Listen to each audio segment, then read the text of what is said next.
Another horrific shooting. Now, as a parent myself, I know the anxiety that comes with sending your kid out into the world every day, living with the real fear of the worst can happen. So please know that our hearts are with those families in Winder, Georgia, who are forced to face this act of senseless violence. I want to let you know that the president and the vice president have both been briefed, and his administration will continue coordinating with federal, state, and local officials as we receive more information. We're grateful for the brave first responders who are on the scene, and we stand ready to provide support as needed. As the president has said time and time again, this is not normal. This is not normal. Students and teachers deserve to know that their schools are safe. They should focus on learning, not lockdowns. While the president and vice president have taken historic action to reduce gun violence, more must be done to keep our schools and communities safe. We continue to call on Congress to do something. We need universal background checks. We need to ban assault weapons and high-capacity magazines, require safe storage of firearms, invest in violence prevention programs, and pass a national red flag law. Enough is enough. And I cannot say this enough, which is enough is enough. We cannot allow this to happen in our communities. We cannot allow this to happen in our schools. So we have to do everything that we can to keep our children safe, to keep the people who are supposed to protect our children, who are they supposed to learn from, safe. And enough is enough. Congress needs to act. Now, turning to my colleague from NSC, who's here to discuss the latest Biden-Harris administration actions today against foreign actors attempting to covertly influence our elections and undermine confidence in our democratic institution. Admiral John Kirby will discuss the coordinated actions we are taking in addition to other foreign policy news of the day. Admiral? Thank you, Karine. Good afternoon, everybody. I think as you saw today, the Department of Justice, Department of Treasury, and the State Department took a series of coordinated actions against foreign actors associated with the Russian government who are attempting to covertly influence our elections. Specifically, all these federal agencies revealed activities directed and funded by RT, formerly known as Russia Today, to covertly spread Russian government propaganda with the aim of reducing international support for Ukraine, bolstering pro-Russian policies and interests, and influencing voters here in the U.S. And in foreign elections as well. RT is no longer just a propaganda arm of the Kremlin. It is being used to advance covert Russian influence actions. Additionally, the Russian government is laundering influence and information operations through Kremlin-controlled commercial firms, such as the Social Design Agency, that work extensively at the direction and control of the Russian Federation. All of this activity was designed to funnel disinformation through outlets and social media influencers that a certain number of Americans find credible. We will not stand for that. So in addition to the law enforcement actions that were announced just a little bit ago by the Attorney General, the State Department announced a new policy to restrict visas for employees of Kremlin-supported media organizations that are affiliated with these covert activities. And they released a $10 million reward for justice for individuals associated with a Russian hacking group that's named Russian Angry Hackers Did It, or RA-DIT for short, as it's also known. The State Department also designated 6 RT-affiliated entities as foreign missions, a designation that now requires them to report information about their personnel and their property to the United States government. For their part, the Treasury Department is sanctioning 6 executives and officials affiliated with RT, 3 executives associated with other Kremlin-controlled organizations. And additionally, the Treasury Department is designating ANO Dialogue, a Russian government-founded nonprofit that uses artificial intelligence to create and distribute online Russian disinformation for use against election campaigns. The Treasury included A&O Dialogue's subsidiary and its executive officer in its sanctions as well. Now, Russia, of course, is not alone in its desire to destabilize our democracy. As you may recall, just last month, the United States government disclosed that Iran engaged in a series of cyber actions with the intent to gain access to the private communications of former President Trump and his campaign by way of associated political advisors. Those efforts were clearly intended to denigrate former President Trump and to compromise his political campaign.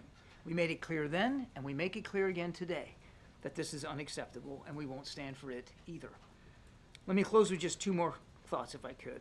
First, and most importantly, we are committed to protecting our democracy and our elections, regardless of the source or the target trying to interfere with them.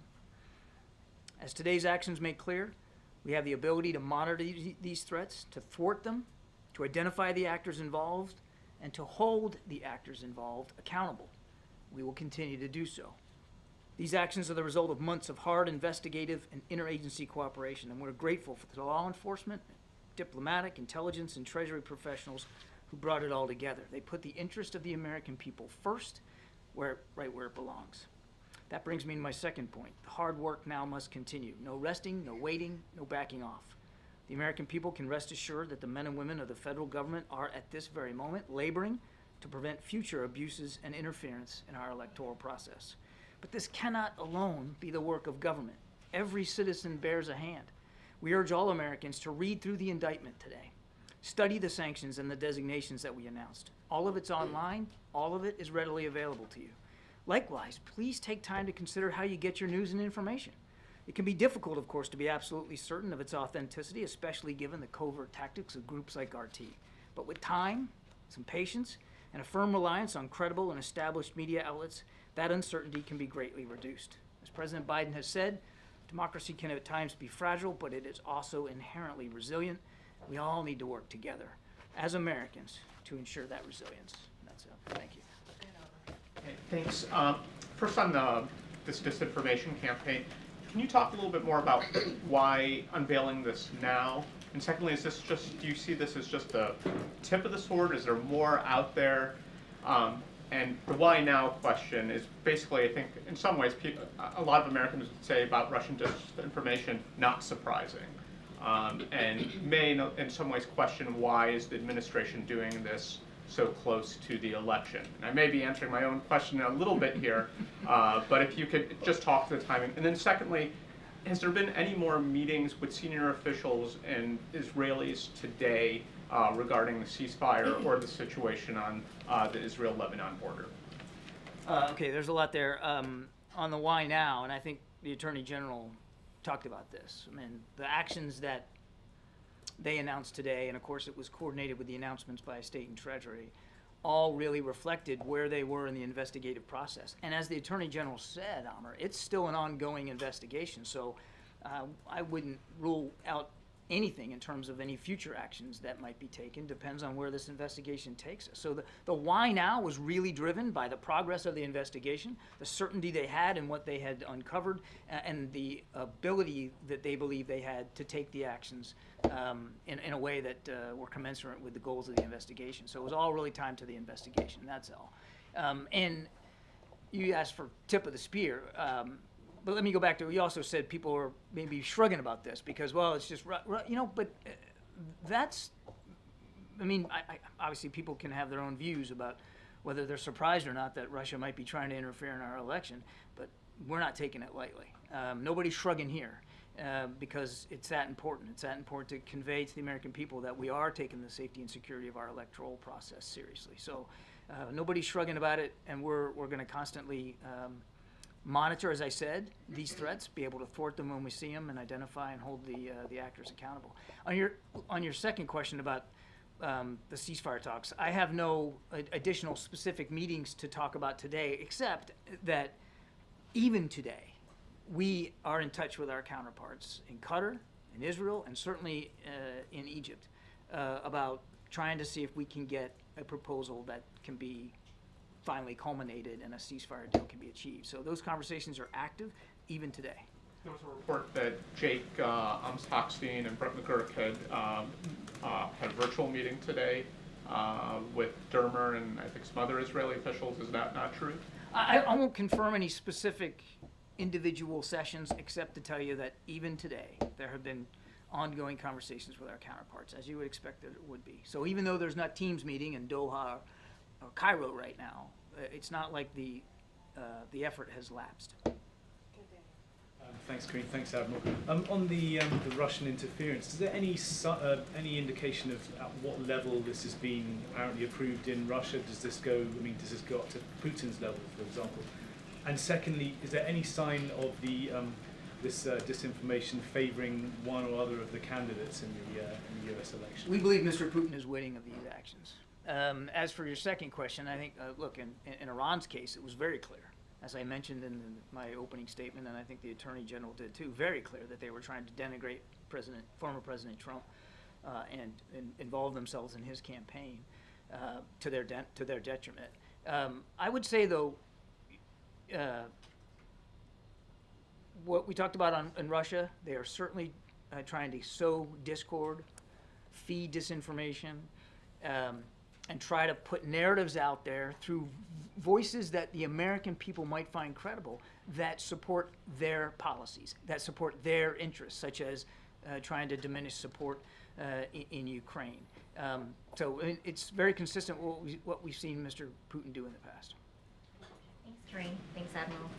So as you alluded to, we've been here before, and after 2020, the administration imposed sweeping sanctions and also took efforts to prevent this sort of behavior. So why are we here again? And what about today's actions will deter future disinformation? We're here again because actors like Iran and Russia are at it again and continue to believe that it somehow suits their interest to interfere in our electoral process. So we're here because of what they've been doing, and that we're trying to hold them accountable and to make it harder for them to do this. And that's exactly what the actions today, and I'm sure actions to come as appropriate, will do. Will make it harder for them. Will it make it completely impossible? Probably not, because they'll find workarounds. I mean, these are actors, in this case driven by the Kremlin itself, that are bound and determined to try to change and influence the way Americans vote when they go in that ballot box. And that's why I said it at the end of my opening statement. Everybody, not just the federal government, but everybody needs to be concerned about this. And everybody needs to bear a hand in pushing back on the influence attempts by Russia.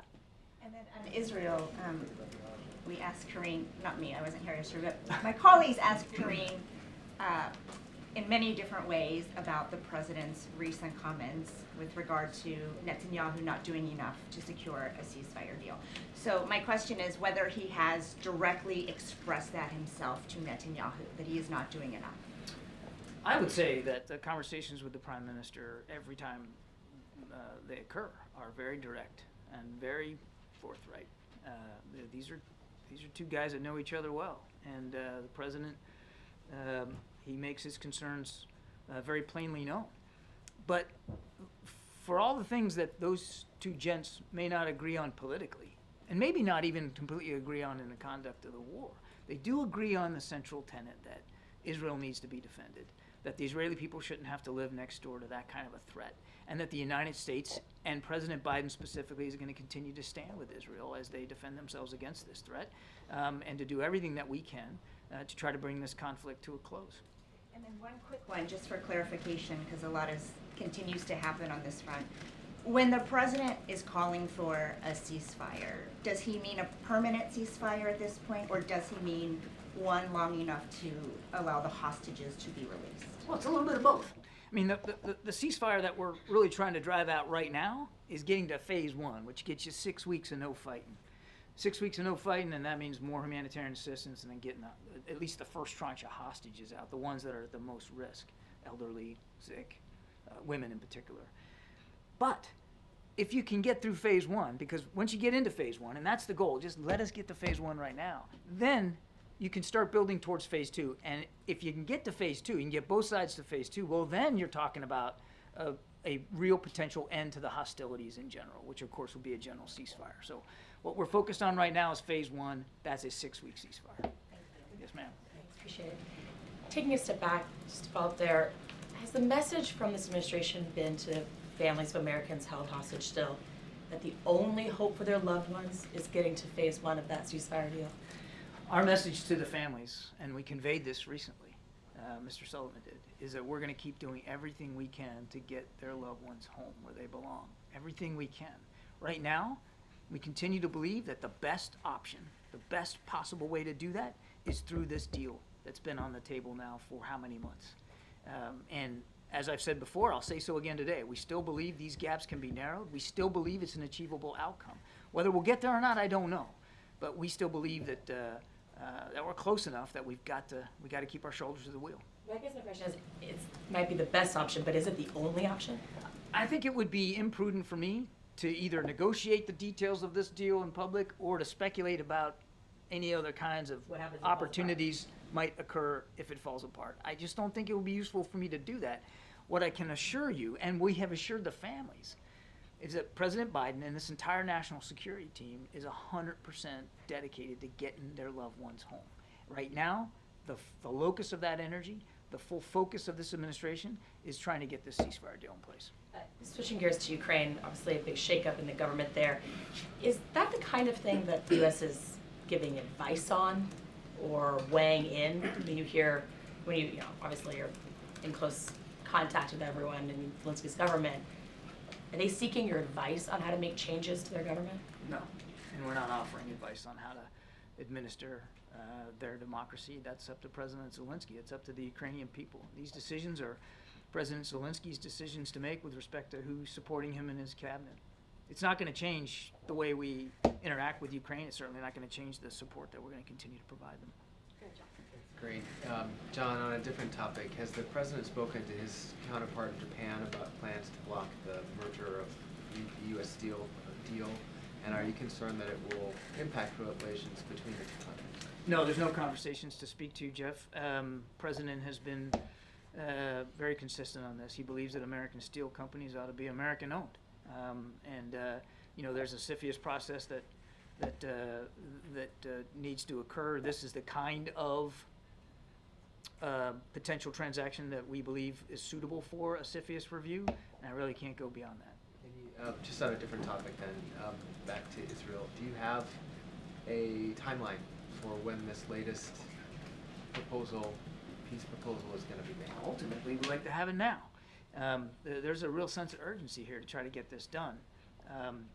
And as I said earlier to Amr, I mean, even today, we've been having very active conversations with our counterparts in the region to try to get it across the finish line. We want to get it done now.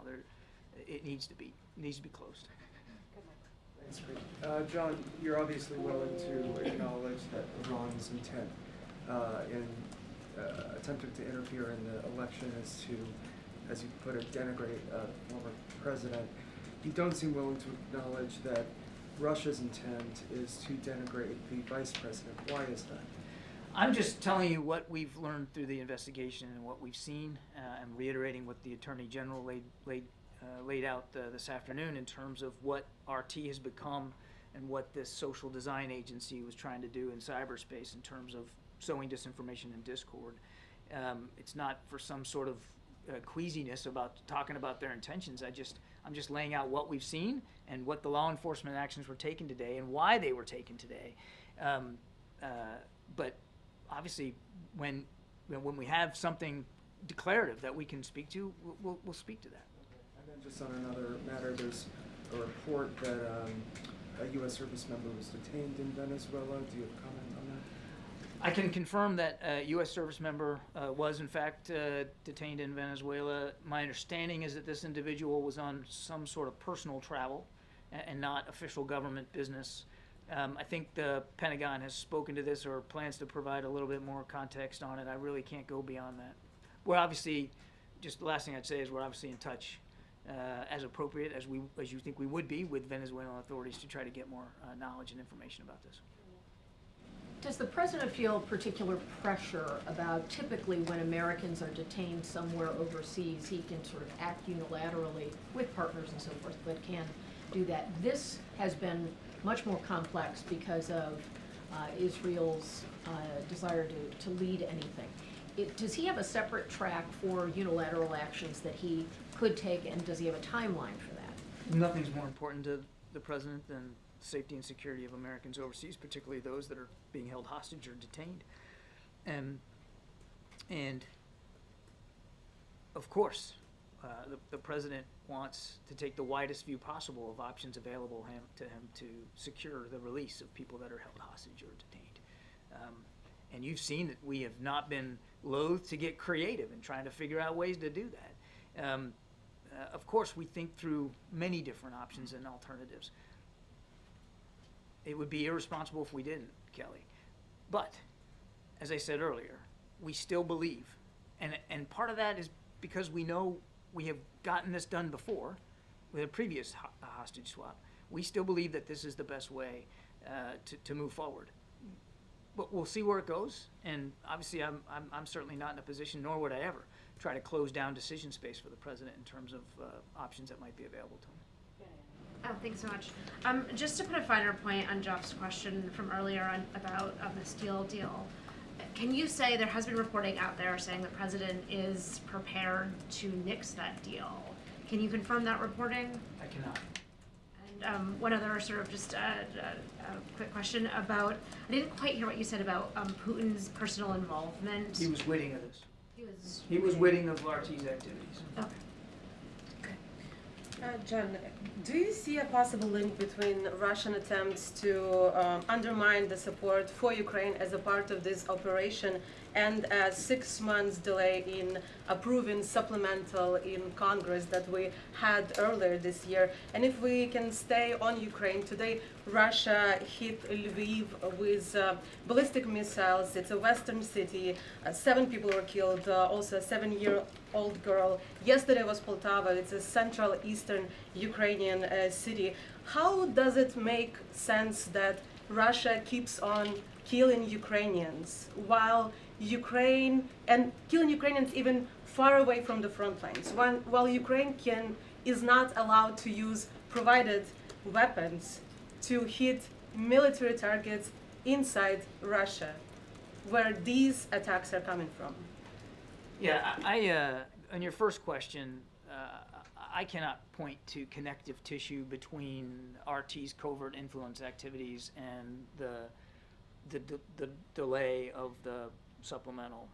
You know, you should talk to members of Congress, the Republican side in particular, who held that up.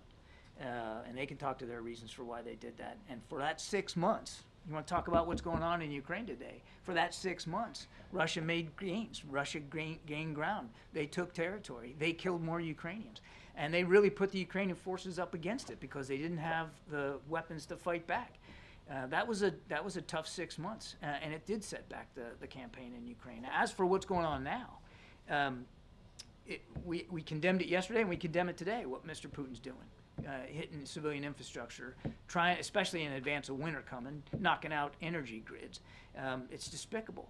Unfortunately, it's a play right out of his playbook. It's not something new that he hadn't done before. Nothing's changed about our view that Ukraine should be able to use the tools it has available to it to defend itself. And that's why air defense continues to be a prominent issue in these security packages that we're giving, so that they can help defend against these attacks on their energy infrastructure. But inside Russia, where these attacks are I was getting there. I was getting all warmed up. I was getting there. I'm telling you, nothing's changed about our policy with respect to long-range strikes inside Russia and for Russian territory. I also think it's important to note, if I might, that 90% of the aircraft that Russia uses for glide bombs and long-range strikes, we've done the math on this, 90% of them lie outside 300 kilometers from the Ukrainian border, deep inside Russia. So the argument that somehow if you just give them an ATACM, and tell them it's okay, that they're going to be able to go in and hit the majority of the Russian aircraft and air bases that are in fact used to strike them is not true. It's a misconception. So we don't foresee the change in policy ever? I don't have any policy changes to speak to today. Thank you. First on elections, you know this is an election year. Elections are being held across the world in dozens of countries. During your investigations, did you come across that Russia and Iran, the 2 countries that you named, are try to interfere in the elections for other countries as well? We believe that they are using these same tools, particularly through RT and covert influence, to affect foreign elections, yes. Early this year in May, one of the senior Russian officials had said that US is trying to interfere elections in India. Are you aware about that? What is the response to it? It's not true. It's a ridiculous claim. Next question about President's telephonic call with the Indian Prime Minister Modi after his trip to Russia and Ukraine. Do you think India can play a role in bringing peace and ending the war in Ukraine, and in what way it can do it? Well, we certainly hope so. I mean, I've talked about this before. Any nation that is willing to try to help end this war and do so in keeping with President Zelensky's prerogatives, the Ukrainian people's prerogatives, his plan for a just peace, we would certainly welcome a role like that. And was there any I talk? thought you said you only had one more. Just follow up with that.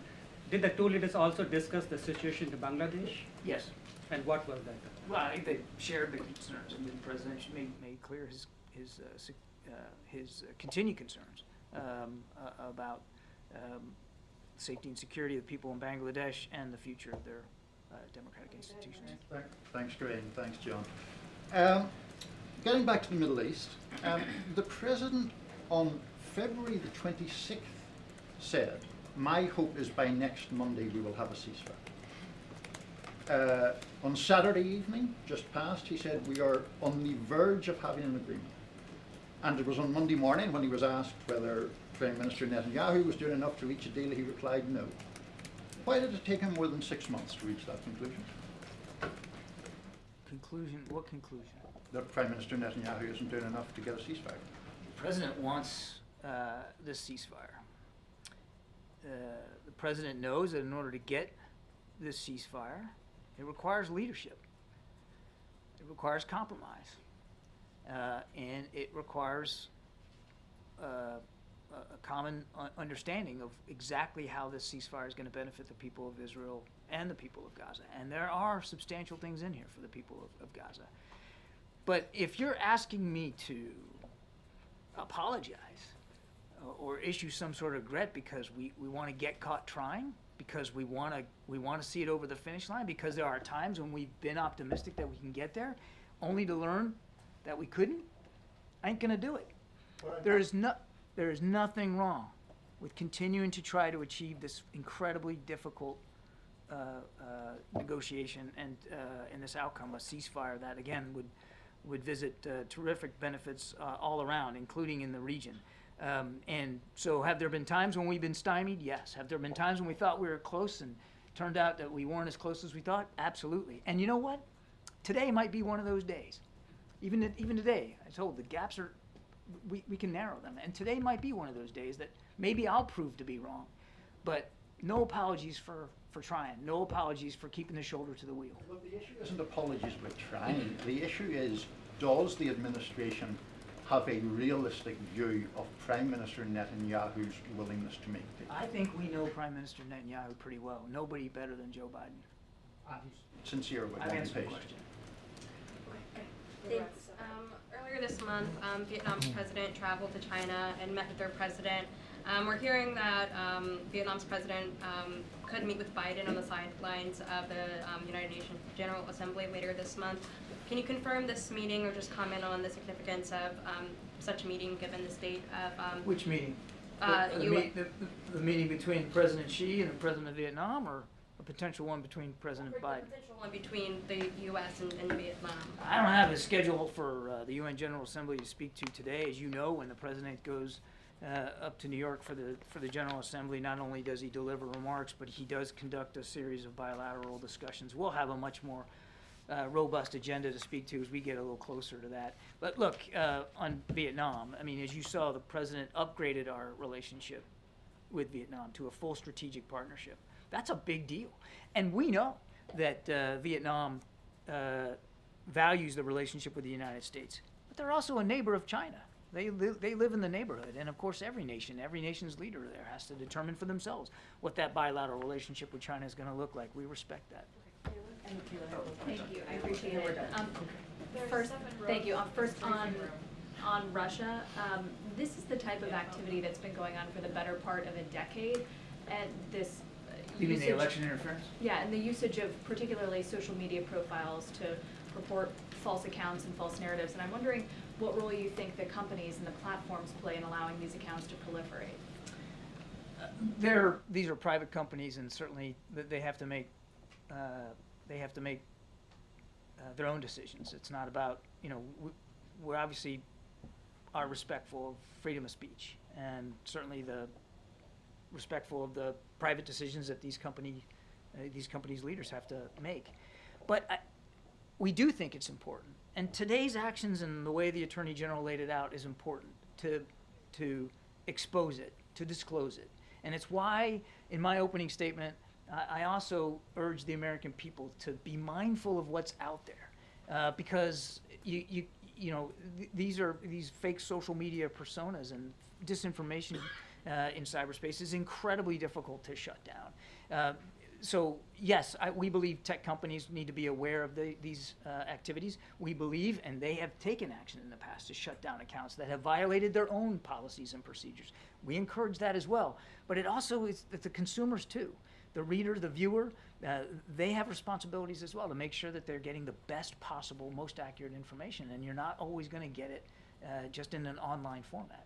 And on the Middle East, the Justice Department also unsealed charges against Hamas leaders for the actions of October 7th. The charges were dated back in February, but one of the Hamas leaders that was named is currently located in Doha, and I'm wondering if the U.S. is pressing Qatar to have that leader extradited or arrested. I don't have any law enforcement activity to speak to about that today. Is there any impact that you think unsealing these charges from February will have on the negotiations where they stand right now? Why unseal them today? Well, again, I refer you to the Justice Department for the decision to why unseal them, as you rightly said, that the indictments actually date way back. So that I let the Justice Department speak to the decision about unsealing it. As for an effect on the discussions, it was important to unseal those. It was important to make that known, that we were holding these Hamas leaders accountable. At the same time, we continue, as I said to Amr, having active discussions about the ceasefire deal. We still believe we can get there.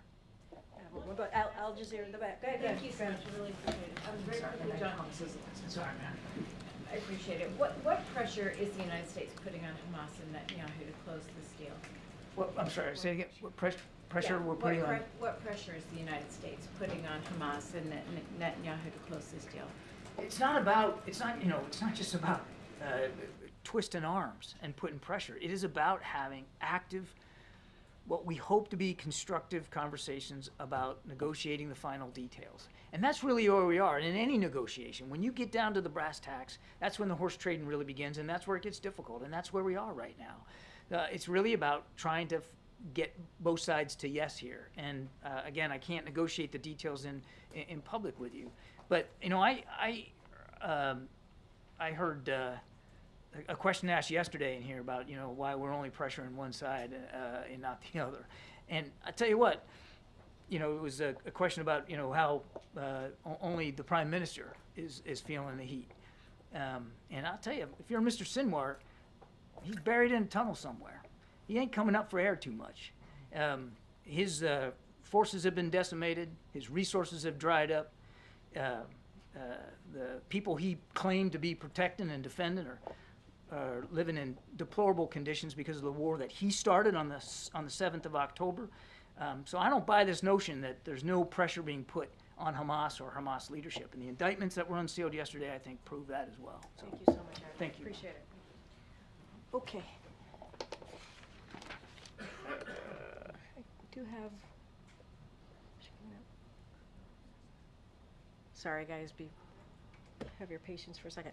All right, I do have one more thing before we get going here. So lastly, today is a day of mixed emotions for us in the press office as we say goodbye to Christine Thompson, who's off to the Capitol Hill. The amount of times I said hello and goodbye to people, it's, but this one is very much one of those that goes in the box of we very much do have mixed emotions. In a true diva fashion, she's leaving on Beyonce's birthday. Because if anyone makes an exit with flair, that is Christine. a proud member of the Beehive. Christine has worn several different hats in the White House, not just here in the White House press office with us. She joined the White House as a summer intern. So if you have ever been an intern here or want to be an intern here, there are many opportunities. So went on to serve the First Lady's office, comms office, and then moved over to the press team as one of our wranglers, as you all know. She's from Alabama, and she is Alabama all the way down with Southern charm, Peter. I'm sure you'd appreciate that. Quick wit and a hint of shade. We'll miss her dearly, but we know she'll keep moving on up. And here's to watching her shine on the Hill. We are so proud of you and excited for you. And if you have a moment later today, please come to the back, lower press, and give your goodbyes and well wishes to Christine. All right.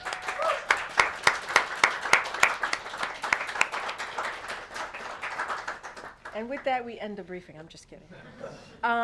I do want to say, as I was walking out, we did hit send on a statement from the president on the shooting in Georgia. So hopefully you all have that in your inbox, the awful high school shooting. We will continue to work with local officials, and we stand ready to work with law enforcement on the ground. It is a horrific, horrific day, a sad day when kids go to school and have to deal with that type of violence. And that is something that is in the president's statement. He talks about how it's personal to him. Obviously, he and the First Lady, certainly Dr. Biden, are mourning the deaths of those whose lives were cut too short. These are high school kids. And so we certainly will be thinking of them, but we want to continue to do the work on gun violence, obviously not just in Georgia, but across the country. And the president, this is a president, an administration, the Biden-Harris administration, who has put that at the forefront and want to continue to see that done. And as I said at the end of my topper earlier, is that enough is enough, and congressional members need to act. They need to act. Get Homer. First, thanks for the reminder about Beyonce's birthday. Oh, we'll have that's what we're here for, clearly. But on a more serious note, Yeah. you've said, and you just said it again, about the need to do work. The president has limited time in office. Does he think, or is he planning to take another shot at gun control with what time he has left? And I'm glad you said you said another shot, because we were able, this president, and as you talk about, the final couple of months of his administration, let's not forget the 3.5 years, and what the president was able to do is pass a bipartisan piece of legislation to deal with gun violence, and something that we hadn't seen in decades, in 30 years. And this president, this vice president, was able to make that work and make that come to fruition. Obviously, we need more. We need more work to be done. It cannot stop at that bipartisan legislation.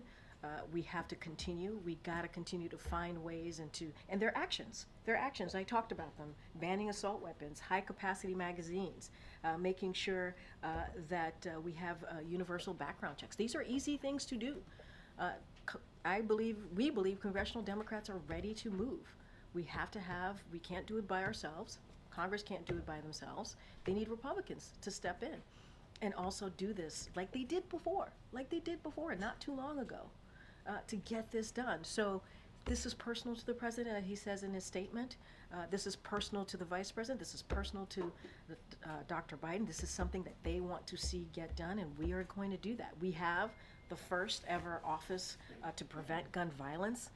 That is something that the president created. Obviously, the vice president leads that office, and we are going to continue to find ways to protect our kids, to protect communities. And so, yes, this is an important continued part of the president's initiative for the next couple of months to do just that. And it is Congress. We have laid out what it is that we believe needs to get done.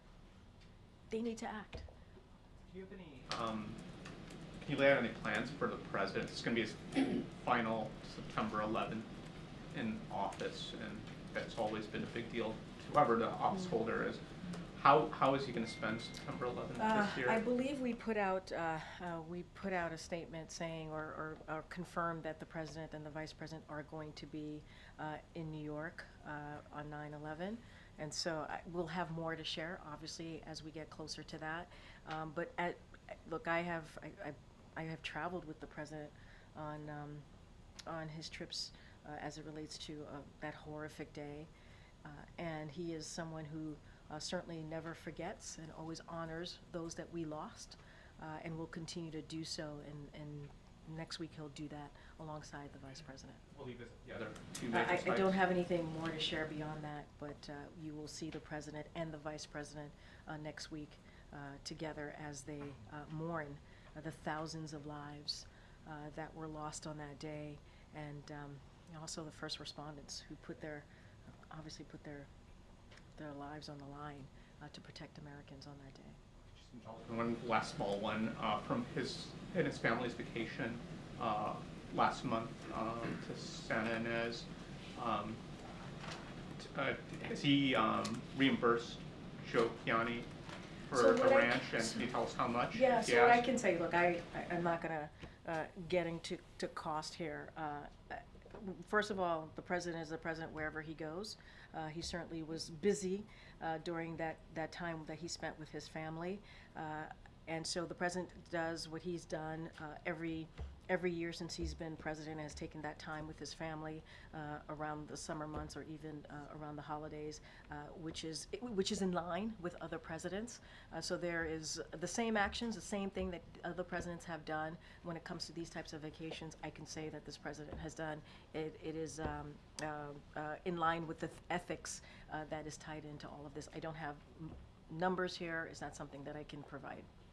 Did he pay something? I just don't have anything beyond that to say, but to say that he's taken every taken every action or done the same process that every other president has done when they have taken time with their family. There's nothing new. It is in line with what is required by him to take. I don't have numbers here to share with you.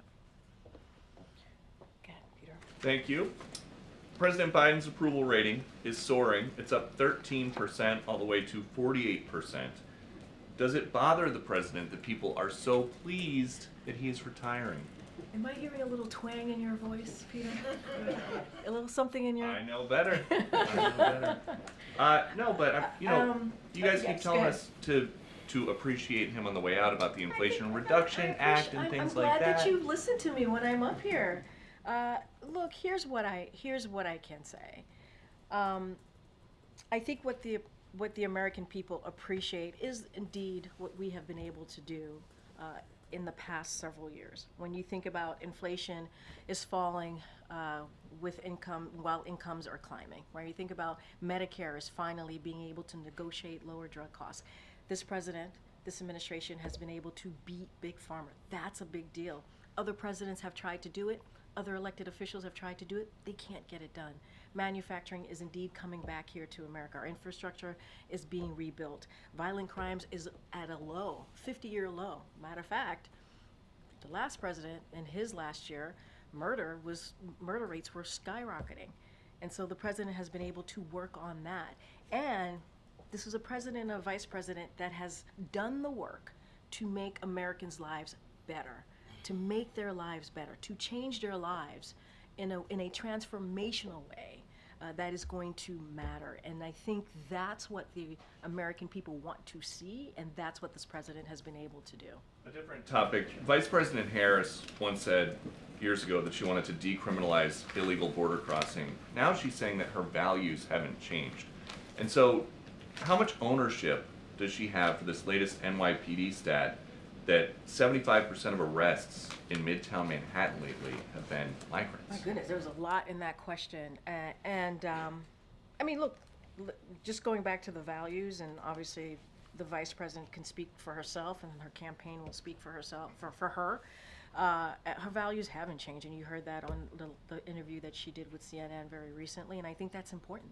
I think someone's values matter, and that's what you see from the vice president, and certainly that's what you see from this president. Look, as you're talking about the New York, I believe it's the New York Post report, as you just stated, look, you heard directly from The New York Police Department, they put out a statement which was reflected in that story. So just want to, in your story, so we want to be really clear. So I would refer you to the spokespeople who spoke to this.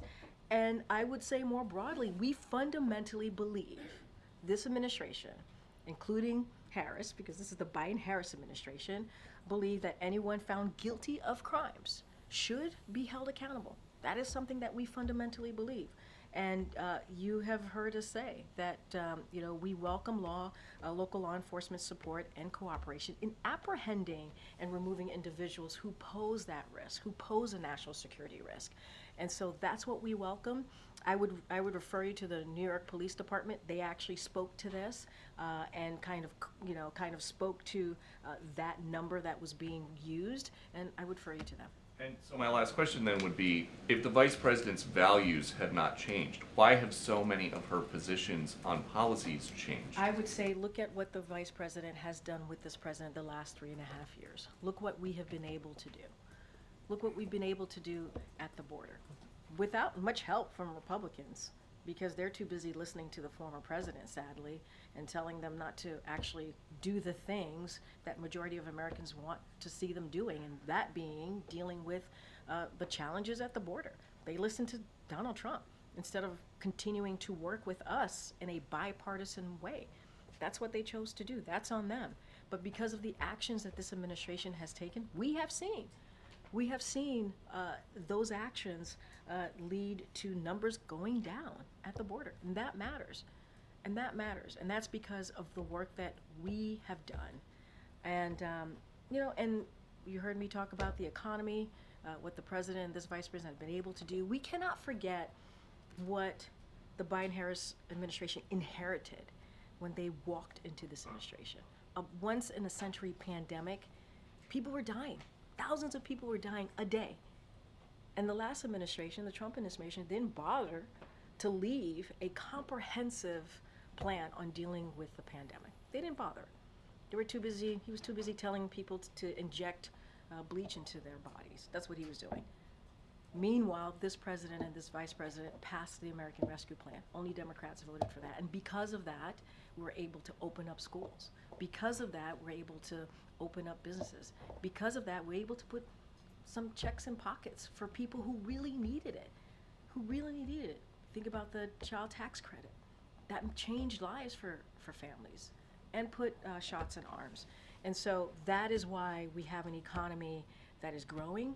That is why we have an economy that is leading the world. And those are just the facts. You said for September 11th that the president and the vice president will be in New York. Yeah. Did you say if they'll be at Ground Zero, Memorial? They will be at Ground Zero. We'll have more details to share. Okay. They'll be at Ground Zero for the memorial? Yes. Okay. On guns as well, does the president feel that he's exhausted executive actions at this point on I gun mean, control? look, Zolan, you know this. You've covered this. The president has taken more than 24 executive actions. 24 executive actions on trying to do everything that he can to prevent gun violence. That is a lot.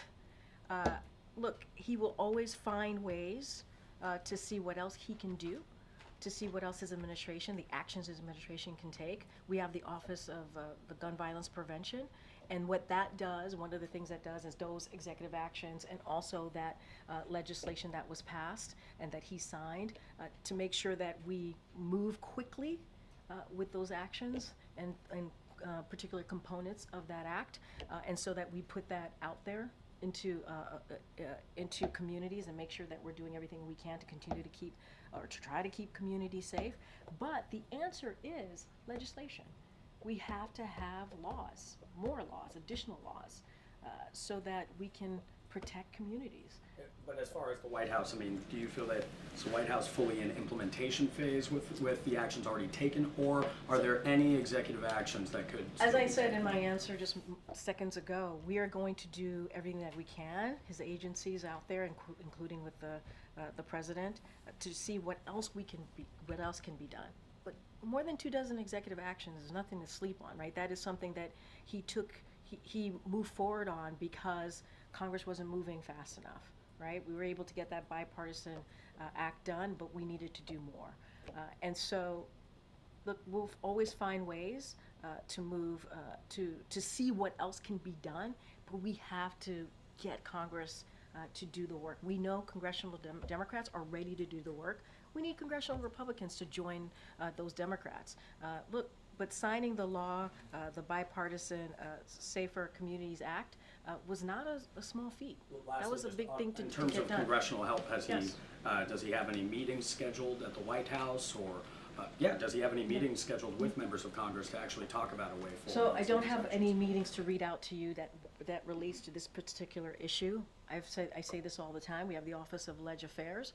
They talk to congressional members pretty regularly on an array of issues that's important to the president, to the American people. Certainly that will continue, but it doesn't stop us continuing to say how sad this day is, to really be clear that this should not be happening, and enough is enough, and we need to continue to do the work, and that really is on the other side of Pennsylvania. Congress has to continue to do the work to stop this, and that it means we need laws. We need laws. Okay, Jeff.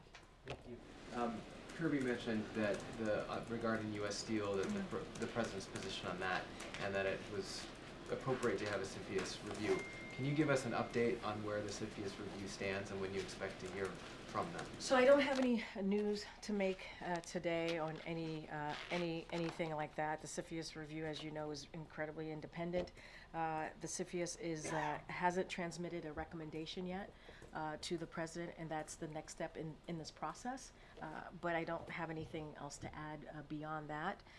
Look, you heard from the president and the vice president on Labor Day. They were very clear. They are committed to ensuring steel is made in America. That's what the president said, and making sure that unionized workers and U.S. Steel should remain an American company. That's what he wants to see. As far as the CFIUS review, they're going through their process. They'll make a recommendation. We just don't have anything to share on it today. Okay. Thank you, Karine. The president's son, Hunter, is set to begin a trial for tax issues later this week. I was wondering if the president plans to attend any part of the trial? So what I'll say from the top, and you have heard me say this many times, is that Hunter is a private citizen, as you all know. So when it comes to his own legal circumstances, I would certainly refer you to him on his personal representatives. I would say as well that, of course, the president and the first lady, they love their son. They're proud of his resilience and his strength, and they support him as he continues to move forward in his life.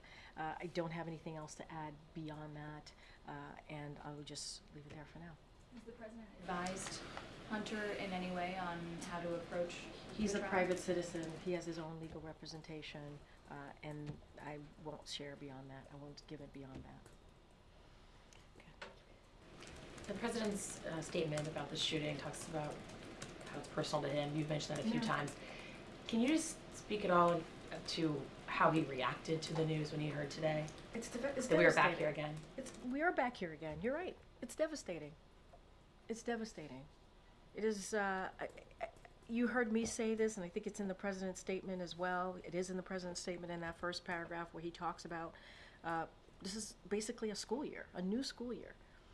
This is supposed to be an opportunity for kids to celebrate, see their friends, be joyous, as the president says, and yet we see another horrific shooting. And it's heartbreaking. I mean, when the president says it's personal to him, you hear something like that. These are children. Children. Let's follow up then on Dolan's questions. You laid out everything you want Congress to do. Yeah. If it is so devastating to this president, what is he doing to help Americans feel better about sending their kids to school tomorrow? So, if you look at the president's actions and what he has done since almost day one of this administration, if you think about the 24 actions that he's taken, executive actions that he's taken, that is showing Americans that this is an issue where whether it is sending your kids to school, whether it's your community that he cares about and wants communities and schools to be safe. We should be safe in our communities. And then he worked and reached across the aisle when people said he could not get it done. because it's been decades since we were able to get something like the Bipartisan Safer Communities Act done. And he reached across the aisle to get that done. I think that shows to the American people that he took this very seriously. And lastly, he started the Office to Prevent Gun Violence that the Vice President leads. And what that does, and this is really going to get to the heart of your question, is that one of the things that they do is they reach out to communities, especially in a moment like this, and figure out what can we do to help a community heal and move forward. And it's, I mean, just think about it. The fact that we had to set up an office like that is just devastating to think about. But we had to. And the president wanted to continue to show to Americans how serious he was.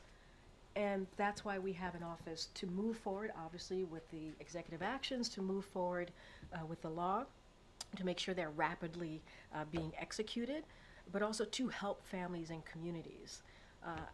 And look, there's no easy answer here because it's devastating. It is devastating. I'm a mom, you're a mom, many of your colleagues are parents. And to see this on the week that you're sending your kids to school is heartbreaking. It's heartbreaking. I mean, I think about it all the time. What would happen? And then you hear your kids are going through lockdowns. That's awful.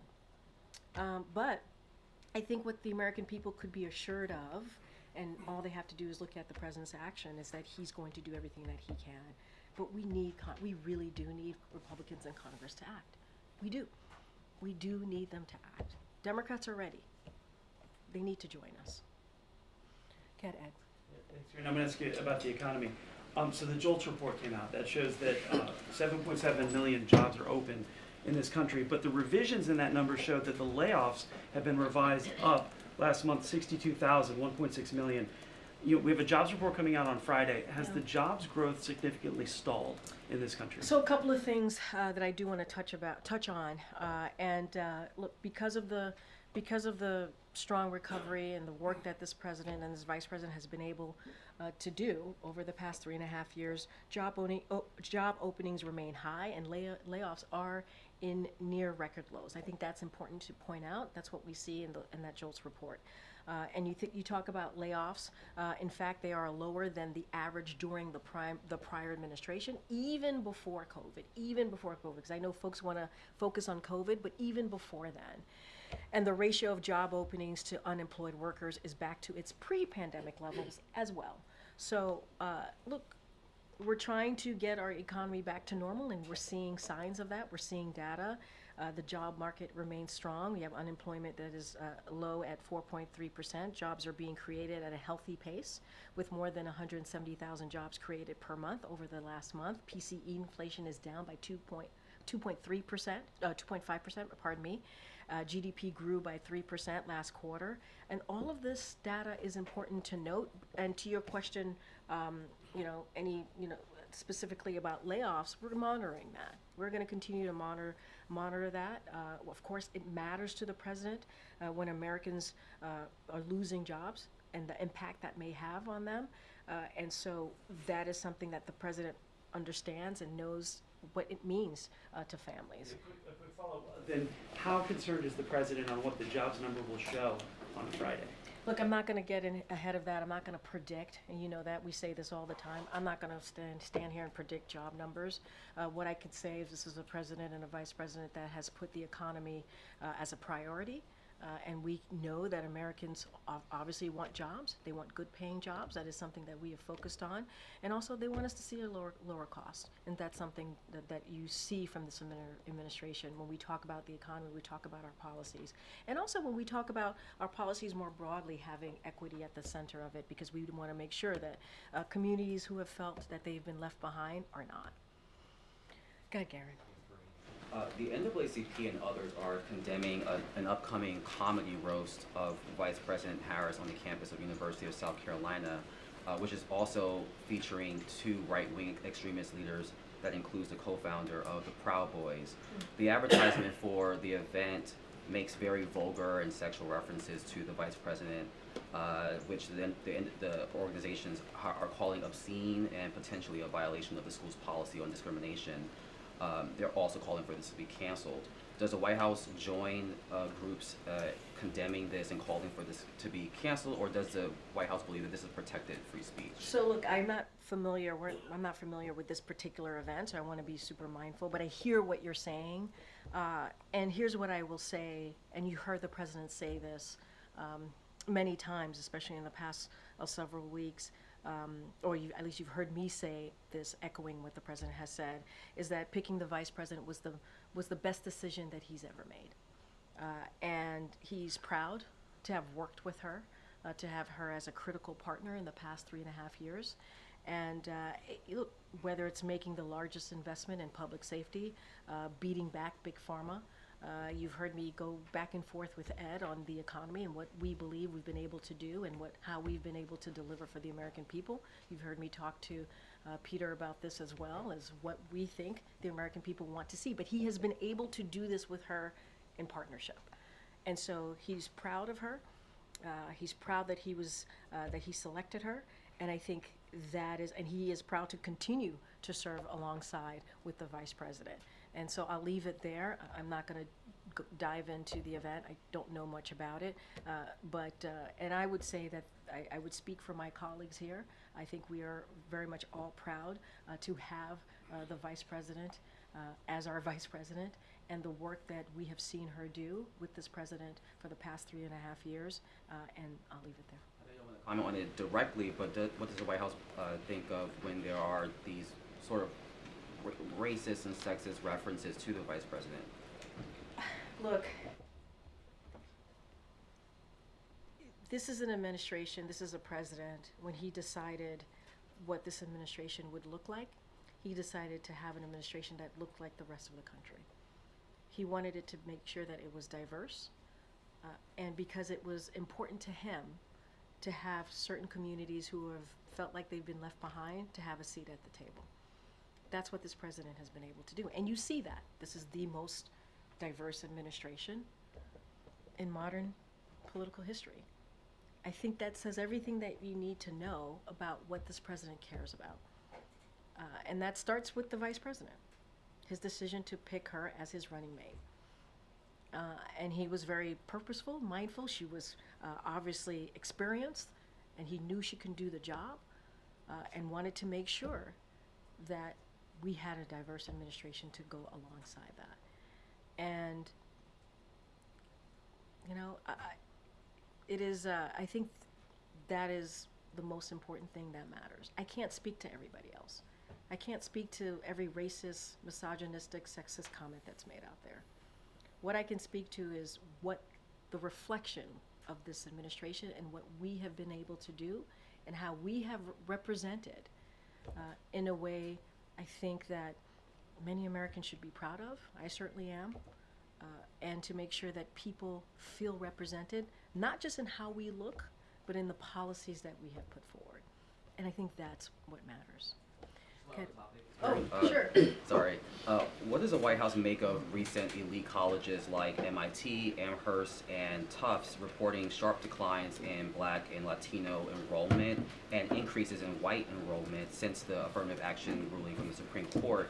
The President and the Department of Education released guidance and resources to campuses to continue diversity on college campuses. Obviously, this data suggested that isn't necessarily working. Does the White House believe there is more it can do to prevent this trend from happening in other college campuses? So a couple of things, and this is really very important because we call that out, that this could potentially happen when the Supreme Court made that decision. Their decision moved the nation backwards, as you're laying out in what we're seeing right now, and unpended decades of precedent that allowed America's colleges and universities to build vibrant, diverse environments. I just talked about the importance of this administration and being diverse and representing majority of this country and what this country looks like. So the president called on college and universities to seize the opportunity to expand access to educational opportunity, and this administration has issued guidance, as you just stated, on specific actions universities can take to provide opportunity to all Americans. We know, like we understand and we know that the talent exists in all communities.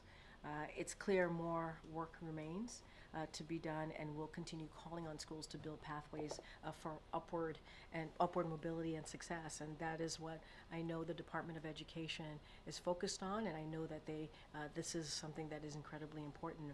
And so we have made, putting that aside, we've made historic investments in HBCUs. And we have, that is also why the president has made student debt relief a priority. And so we'll continue to do everything that we can to ensure that Americans have access to educational opportunities. That is our commitment. That is the president's commitment. And you have seen that along the way over the past 3.5 years. Okay, Alicia. So 4 years ago, you were serving as chief of staff to then candidate Harris for vice president. Is there anything you can share about how she prepares for a debate? Oh, that is very interesting. Very clever, Weisha. Well, you would know. You're right. I would know. Look, I do want to be. What you just stated is correct. That was my role 4 years ago. I was the chief of staff to the running mate, obviously, who's now the vice president. And involved in the debate at that time. I do want to be mindful because obviously in less than a week, there'll be a debate that the vice president will be participating in, and I would have her campaign speak to that specifically, however they wish to talk about that. What I can say, more broadly speaking, is, and I think you've all seen that, especially very recently, the vice president is smart. She is someone that knows how to get the job done, and as the president has said, and I will echo this. I mean, we all certainly believe as well when the president said that it was the best decision that he's made as picking her as his running mate. And so I think it's a stay tuned kind of moment, and I'll let the campaign speak to it. Has the president offered any advice to her since he was just in the shoes she will be in a few days? So, look, what I'll say is that the president and the vice president speak regularly. They see each other regularly. You saw them, obviously, on Monday together, shoulder to shoulder. Talking about how they've been able to deliver for the American people, talking about Labor Day, the importance of union, the president being named the most pro-union president ever, which is a title that he's very proud of. I don't have anything beyond that. They speak regularly. He certainly is proud of everything that she's been able to accomplish, especially as we look at the past couple of weeks. I just don't have anything beyond that. Thank you. Go ahead, Mike. I know you're not in here regularly. I'm always here in spirit, though. In Karine, spirit. you know that. I feel it all the time, every day. I know that we're still early hours of this tragedy, but I just wanted to ask if there were any early indications you received about either potential changes or additions to the president's schedule. Obviously, he's supposed to be on the road the next 2 days. Look, as you just stated in your question to me, these are certainly the very early moments, early hours of this. So I certainly don't have anything about the president's schedule to share of any changes. But as the president says in his statement, he and Dr. Biden are mourning the deaths of those whose lives were cut short due to senseless violence. And I think it's a sad day. It's a sad day, and I cannot imagine. I know the parents who have their child going to that school are probably frightened, scared, mourning, and our hearts go out to them. And I know that just parents across the country are thinking about this day, and this is a day that you fear, a day that you fear. And I think this goes a little bit into the question that I got from Mary Alice. It's like, yeah, now parents have to think about tomorrow and the next day and the school year. And what I want them to know is that the president is doing, and the vice president, this administration is doing everything that we can to make sure that communities feel safe. And that means also calling out on Congress, Republicans in Congress, to act, to do more, to meet Democrats and to do the work. There's more that we can do to make sure that parents and kids and teachers feel safe when they wake up tomorrow morning and have to go back to school. And it is a sad day. It is a sad day.